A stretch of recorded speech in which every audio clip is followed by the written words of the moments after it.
What you read? Absolute Power. What's that? Prelude to Women Coming. Do I know what it is? No.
Everyone, welcome back to my channel and to another weekly vlog. I'm going to be talking about the books I've been reading recently and just taking you along throughout my week and just discussing fun reading stuff. If you are reading anything good, comment down below what you're reading along with us this week.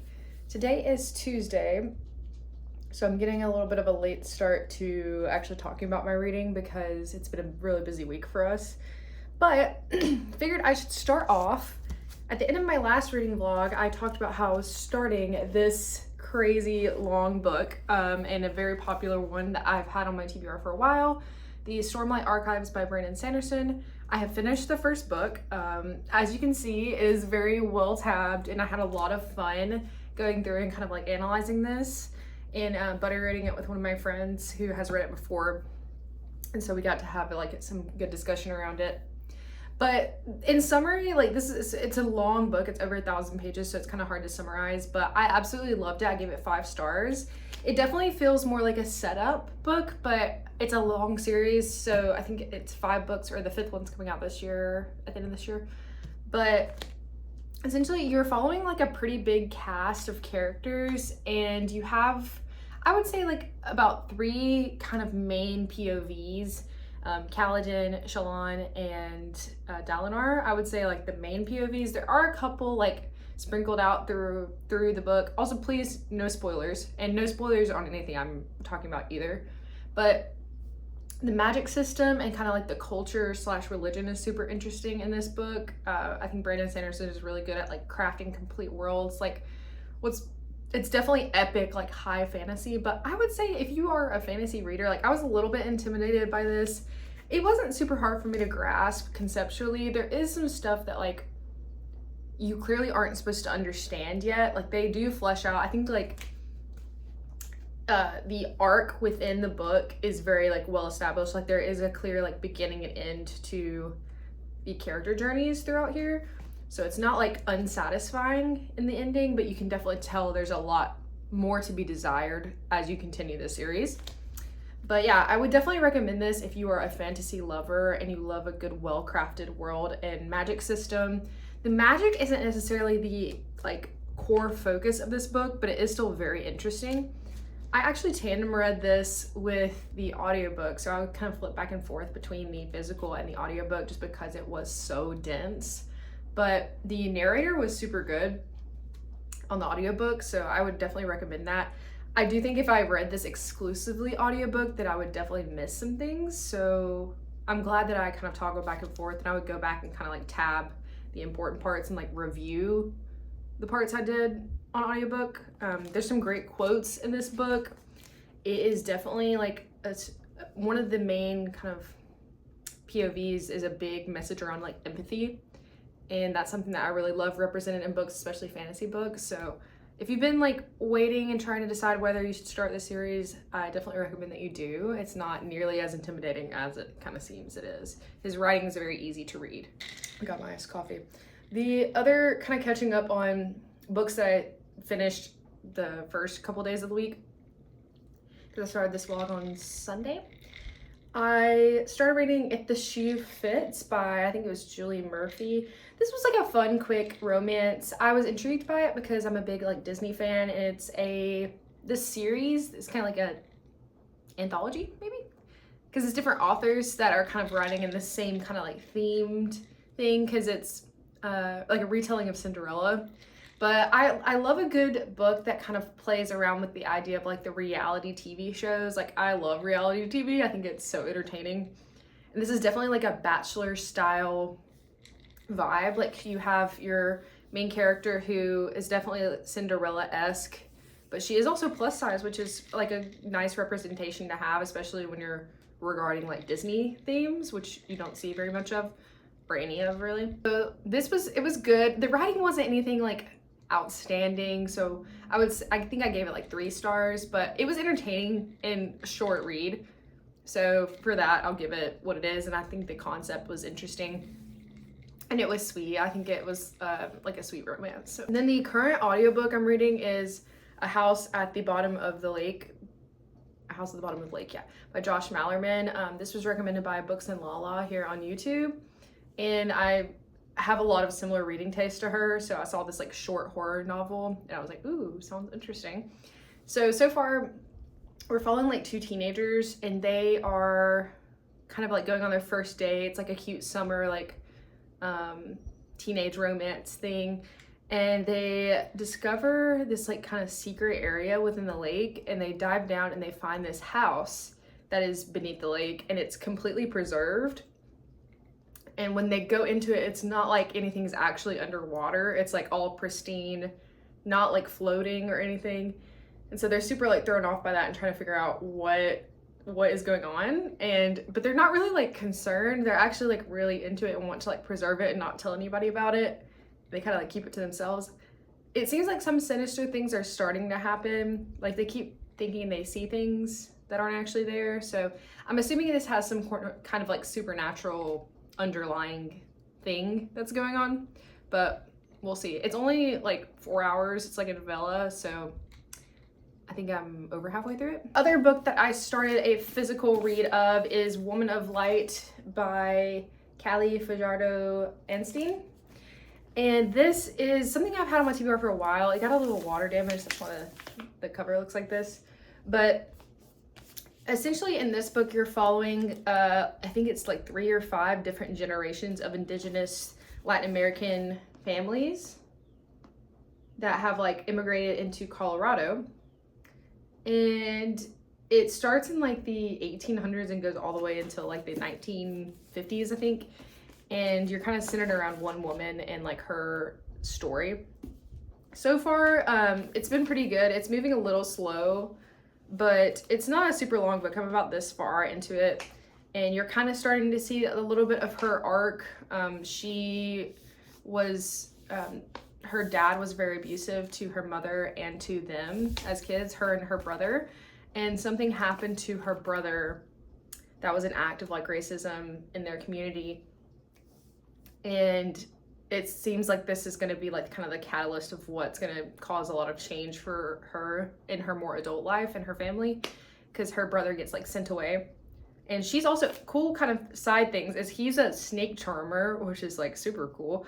And she is like a tea leaf reader. So that's kind of like how they make their income, is by these like novelty kind of things in their town where they live. So I love the cover. It's very beautiful. And it's kind of right now going back and forth between the past and the present, but I'm assuming there's going to be some kind of a way that they intertwine.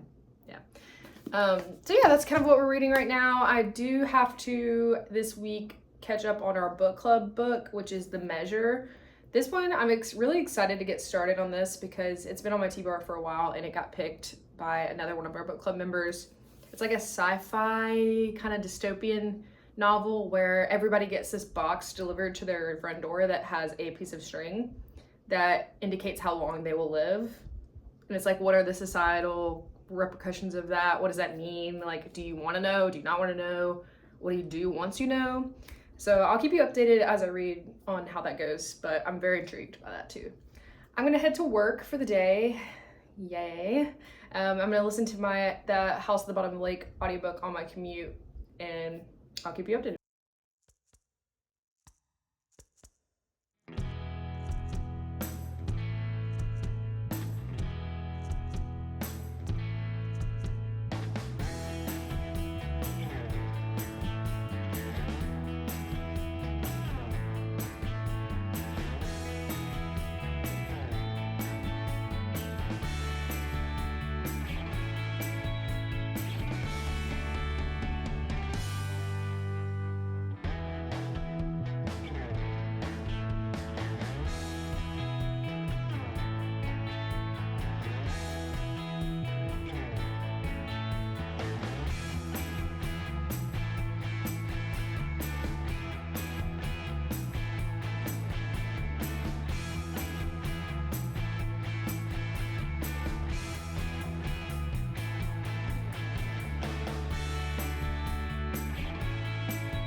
All right, hello, happy Wednesday. So you may have seen from this morning, we had a volunteer thing at our local food bank with work, and that's how we spent kind of our morning, running a couple errands, went to Home Depot, Target. I did also get the second book in the Stormlight Archives from my friend to start. It's quite long, but I don't know if I'm gonna start this quite yet. I kind of want to get a couple of other books done beforehand. I did finish the House at the Bottom of the Lake book that I told you guys that I started. I didn't love the ending, so I don't know if I would like confidently recommend it, but it was fine. Like, it was entertaining. It was only a few hours long, so like it was a fun, entertaining horror novella. It was more like speculative horror, an unsettling vibe, not really like a scary thing. Like, there was some scary-ish elements, but nothing like crazy. I am about halfway through this one, Woman of Light, and I'm really enjoying it so far. It's been a quick read. It's definitely sad, and it's a historical fiction, so some of those can be a little bit more difficult to get into, a little bit more dense, because there is like some history woven throughout. But I really like the main character, Luz. I think she's really interesting, a really cool lady. So we'll see how the second half goes, but so far so good. I did forget I started another audiobook, Vera Wong's Unsolicited Advice for Murderers, and it's really funny. It's about this like older woman. She's like a grandma, and she is living in America, but she is Chinese, and so her commentary is really funny on this murder that happens at her, well, alleged murder. She's trying to like uncover the pieces of what happened at her tea shop. She finds the body, and has like befriended the people like around the murder to try to figure out who did it and what the kind of motive was. There's some mysterious elements, and it's really funny. It's like a nice light read. It kind of reminds me of Finley Donovan books, if you've ever read those. But I'm about like 25% into that audiobook, and it's really good.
Happy Friday. I'm gonna be ending the vlog soonish, so I wanted to give like a recap of what I've read so far, and this might be the last clip of me talking unless I finish the book that I'm going to talk about in just a second. But I did finish Vera Wong's Unsolicited Advice for Murderers, and that was really cute. I really recommend it if you like cozy mystery. So if you're into like Finley Donovan, those books, or like The Maid, like that kind of vibe, I think you would really like this one. It's really like wholesome, so I would recommend it if that seems like your vibe. I rated it highly just for pure enjoyment level. Like, I thought the writing was really good. I thought that the character interactions were really great. They were able to toggle like a couple of different kind of like plot twists and storylines, and nothing was like super graphic to the point where it was like it seemed unnecessary. I feel like sometimes thrillers or mysteries can do that, where it's like, was this really necessary? I liked it a lot. I'm thinking about reading some of the other books by that author. She wrote this book called Dial A for Aunties, which I'm interested in. I've heard good things about. So as far as what else, I'm still reading A Woman of Light, and it's still really good. It's just a little bit slower, and I think that like it makes sense for the story. I'm about halfway through. It's fairly short. It's only like a little bit, it's like 250 pages, so I guess that's more like average, but I'm really enjoying following Luz's character. She has gone through a lot. This one's definitely more heavy for sure, but kind of makes sense for it being like a historical fiction tale of this girl and her family.